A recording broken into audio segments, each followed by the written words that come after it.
За эрхэм хүндэт гомжийн зандан шатар танд Монгол улсын 34 дахь ерөнхий сайдаар томилогдсонд улсын их хурлын нийт гишүүдийн нэрийн өмнөөс баяр хүргэж улс орны хувь заяаг тодорхойлох хариуцлагатай албанд өндөр амжилт хүсье.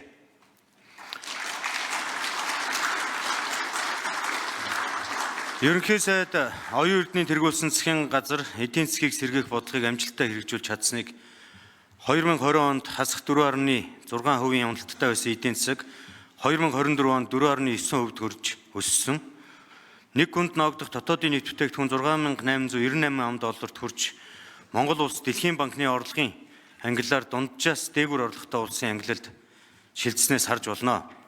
Оновчтой бодлогын үр дүнд төвхийн эдийн экспортын өсөлт 2023 онд төсөв төлбөрийн тэнцлэг ашигтай гарч гадаад валютын албан нөөцийг 5.5 тэрбум ам долларт хүргэж чадсан.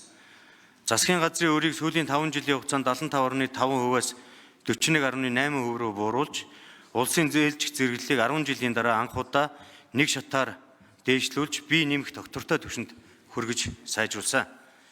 Харин өнөөдөр гадаад улс төрийн орчин нөхцөл, эдийн засгийн тодорхойгүй байдлаар нөхцөлдүүлсэн шинэ нөхцөл байдал, шинэ сорилт, шийдэл хүлээсэн бодлогын түвшний асуудлууд таны өмнө тулгарч байна. Ийм чин засгийн газрын тэргүүнээр ажиллахдаа та дараах асуудлуудад онцгойлон анхаарч бодит үр дүнтэй шийдлүүд хэрэгжүүлнэ гэдэгт итгэлтэй байна. Макро эдийн засгийн нөхцөл байдлын хүрээнд гадаад орчны тодорхой бус байдал намтахгүй харин ч улам ээдрээтэй болж байгаа өнөө үед эдийн засгийн гадаад дотоод тэнцвэрийг хангах асуудал өнөөдөр тэргүүн зэргийн ач холбогдолтой байна.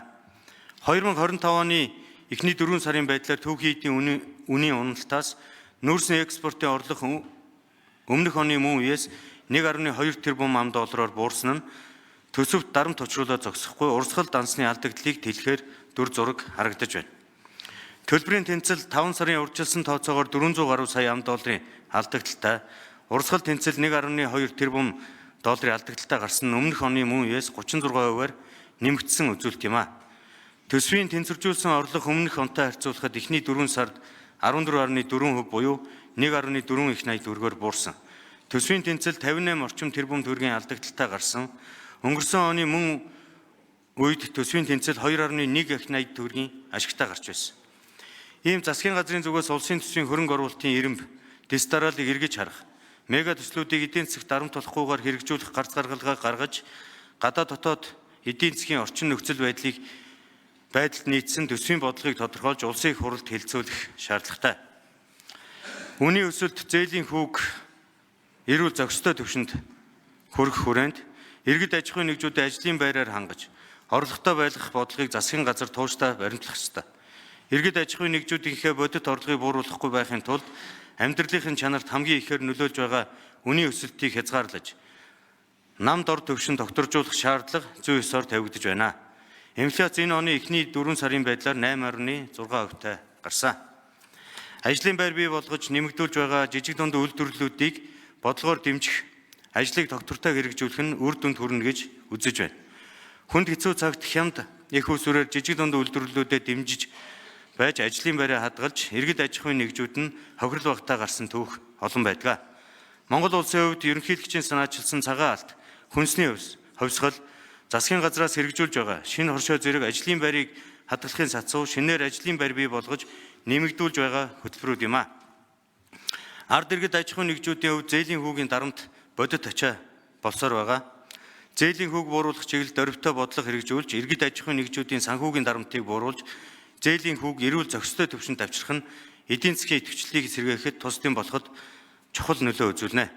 Үүний зэрэгцээ шулдраг өрсөлдөөнийг дэмжсэн монопол зах зээлийн бүтцтэй салбарын эргэцүүн орчныг боловсронгуй болгож, иргэд аж ахуйн нэгжүүдэд ирэх аливаа үнийн хүүгийн дарамтыг бууруулах орчин бүрдэх юм а. Гадаад худалдаа ханшийн асуудлын хүрээнд гадаад эдийн засгийн тодорхой бус байдлаас үүдэлтэй төвхийн эдийн үнийн бууралт, урсгал дансны алдагдлыг тэлэхээр дүр зураг харагдаж байна.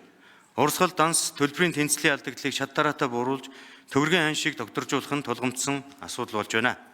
2025 оны эхний 4 сарын байдлаар экспортын орлого 695 сая ам доллараар буурч, импорт 132.9 сая ам доллараар нэмэгдсэн валютын гадагшлах урсгалыг нэмэгдүүлж байна.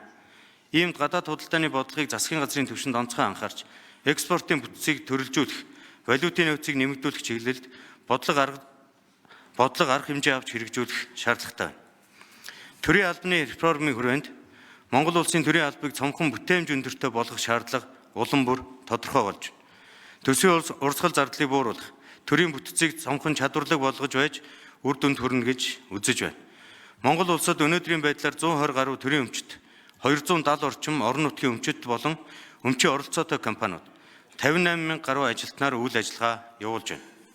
Эдгээр байгууллагын бүтээмж үр ашиг хангалтгүй байгаа тул ховжлох, менежментийн шинжилэл хийх, хувийн хэвшил хамтран ажиллах замаар эдийн засгийн үр өгөөжийг нэмэгдүүлэх нэн шаардлагатай байна.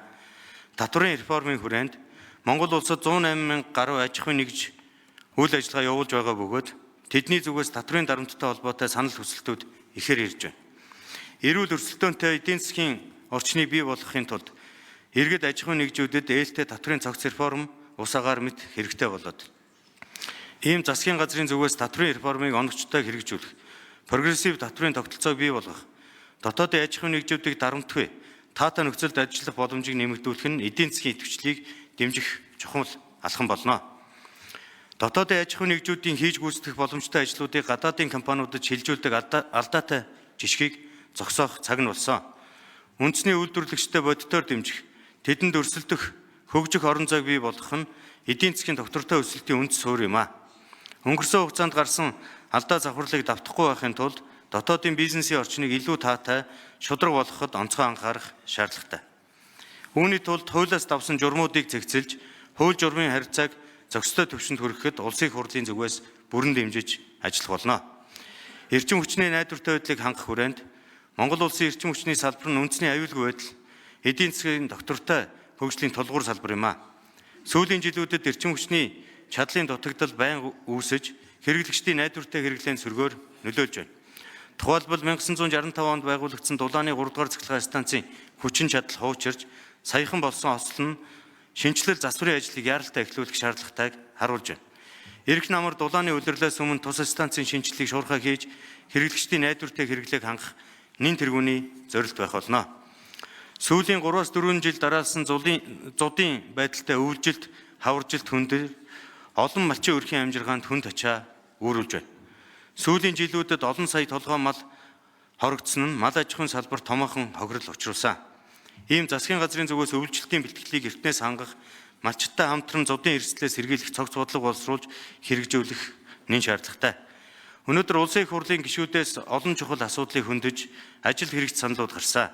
Та эдгээрийг өөрийн ажилдаа авах гэхийн ухаанаар хандаж, ажилдаа тусгаж ажиллахыг танаас хүсэж байна. Эрхэм ерөнхий сайдаа, таны манлайлалдоор Монгол төрийн бодлого ард түмний амьдралд эерэг өөрчлөлт авчирна гэдэгт итгэлтэй байна. Эдийн засгийн доктортой байдал, нийгмийн шударгаас төрийн хэмнэлттэй үр ашигтай бүтэц, иргэдийн амьдралын чанарыг дээшлүүлэх бодлогууд шинэ засгийн газрын үйл ажиллагааны үндсэн чиглэл байх ёстойг төгсгөлийн үгэндээ хэлье. Төр төвшин төмөн олон амгалан байх болтугай. Танд ажлын өндөр амжилтыг хүсье.